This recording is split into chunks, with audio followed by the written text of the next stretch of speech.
ദൈവനാമം വാഴ്ത്തപ്പെടുമാറാകട്ടെ. പിതാവിൻ്റെയും പുത്രൻ്റെയും പരിശുദ്ധാത്മാവിൻ്റെയും നാമത്തിൽ തന്നെ ആമേൻ. പ്രിയ ദൈവമക്കളെ, നമ്മുടെ കർത്താവും രക്ഷിതാവുമായ യേശുക്രിസ്തുവിൻ്റെ നാമത്തിൽ നിങ്ങളെല്ലാവർക്കും അനുഗ്രഹീതമായ നല്ല ഒരു പ്രഭാതം ആശംസിക്കുന്നു. തീരം ബൈബിൾ മെഡിറ്റേഷൻ്റെ ഇന്നത്തെ അനുദിന പ്രഭാത തിരുവചന വായനാ ധ്യാനത്തിലേക്ക് നിങ്ങളെല്ലാവരെയും ഹൃദയപൂർവ്വം സ്വാഗതം ചെയ്യുന്നു. ഇന്നു നാം ധ്യാനിക്കുന്നത് പുറപ്പാട് പുസ്തകം 37 അധ്യായത്തിൻ്റെ 1 മുതൽ 9 വരെയുള്ള തിരുവചന ഭാഗമാണ്. നിയമപെട്ടകവും കൃപാസനവും നമ്മെ പഠിപ്പിക്കുന്നത് ദൈവ സാന്നിധ്യമാണ്. നമ്മുടെ ജീവിതത്തിലെ ഏറ്റവും വലിയ സമ്പത്ത് എന്ന ആ ഒരു വലിയ സത്യമാണ്. സ്വർഗസ്ഥ പിതാവാം ദൈവമേ, ഈ മനോഹരമായ പ്രഭാതത്തിനും ജീവന്റെ ദാനത്തിനും തമ്പുരാനെ ഞങ്ങൾ നിന്നോട് നന്ദി പറയുന്നു. ഇന്നത്തെ തിരുവചനത്തിലൂടെ അങ്ങയുടെ വിശുദ്ധ സാന്നിധ്യത്തിൻ്റെ മൂല്യം തിരിച്ചറിയുവാൻ ഞങ്ങളെ അവിടുന്ന് സഹായിക്കണമേ. ഞങ്ങളുടെ ഹൃദയങ്ങളെ അങ്ങയുടെ വാസസ്ഥലമാക്കണമേ. പാപത്തിൽ നിന്ന് ഞങ്ങളെ അകറ്റി അങ്ങയുടെ കൃപയിൽ ഓരോ ദിവസവും ജീവിക്കുവാനുള്ള ശക്തി അവിടുന്ന് നൽകണമേ. കർത്താവായ യേശുക്രിസ്തുവിൻ്റെ നാമത്തിൽ അപേക്ഷിക്കുന്നു, ആമേൻ. പുറപ്പാട് പുസ്തകം 37 അധ്യായം 1 മുതൽ 9 വരെയുള്ള തിരുവചന ഭാഗം.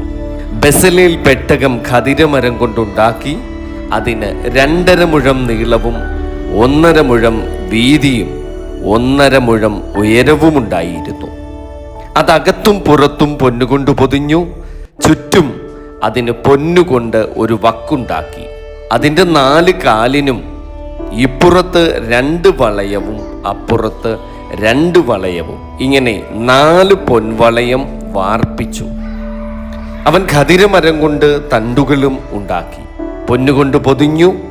പെട്ടകം ചുമക്കേണ്ടതിന് ആ തണ്ട് പെട്ടകത്തിൻ്റെ പാർശ്വങ്ങളിലുള്ള വലയങ്ങളിൽ ചെലുത്തി. അവൻ തങ്കം കൊണ്ട് കൃപാസനമുണ്ടാക്കി. അതിന് 2.5 മുഴം നീളവും 1.5 മുഴം വീതിയും ഉണ്ടായിരുന്നു. അവൻ പൊന്നുകൊണ്ട് 2 കെരൂബുകളെ ഉണ്ടാക്കി. കൃപാസനത്തിൻ്റെ 2 അറ്റത്തും അവയെ അടുപ്പുപണിയായി ഉണ്ടാക്കി. ഒരു കെരൂബ് ഒരറ്റത്തും മറ്റേ കെരൂബ് മറ്റേ അറ്റത്തും. ഇങ്ങനെ കെരൂബുകളെ കൃപാസനത്തിൻ്റെ 2 അറ്റത്തും അതിൽ നിന്നു തന്നെ ഉള്ളവയായി ഉണ്ടാക്കി. കെരൂബുകൾ മേലോട്ട് ചിറകു വിടർത്തി ചിറക് കൊണ്ട് കൃപാസനത്തെ മൂടുകയും തമ്മിൽ അഭിമുഖമായിരിക്കുകയും ചെയ്തു. കെരൂബുകളുടെ മുഖം കൃപാസനത്തിനു നേരെ ആയിരുന്നു. ആമീൻ, ഹല്ലേലൂയ. പ്രിയ ദൈവമക്കളെ, ഇന്നത്തെ ഈ തിരുവചന ഭാഗത്തിൽ ബെസലേൽ നിർമ്മിച്ച നിയമപെട്ടകത്തെക്കുറിച്ചാണ് നാം വായിച്ചു കേട്ടത്. ഇത് ശുദ്ധ സ്വർണം കൊണ്ട് പൊതിഞ്ഞു. അതിൻ്റെ മുകളിൽ കൃപാസനമുണ്ടായിരുന്നു. 2 കെരൂബുകൾ ചിറകുകൾ വിരിച്ച് കൃപാസനത്തെ മൂടി നിന്നു. അവിടെ നിന്നാണ് ദൈവം തൻ്റെ ജനത്തോട് സംസാരിക്കുന്നത്. ഈ നിയമപെട്ടകം വെറുമൊരു വിശുദ്ധ വസ്തുവായിരുന്നില്ല. അത് ദൈവത്തിൻ്റെ സാന്നിധ്യത്തിൻ്റെ പ്രതീകമായിരുന്നു. പുതിയ നിയമത്തിൽ നമ്മുടെ ഹൃദയങ്ങളാണ് ദൈവത്തിൻ്റെ ആലയം.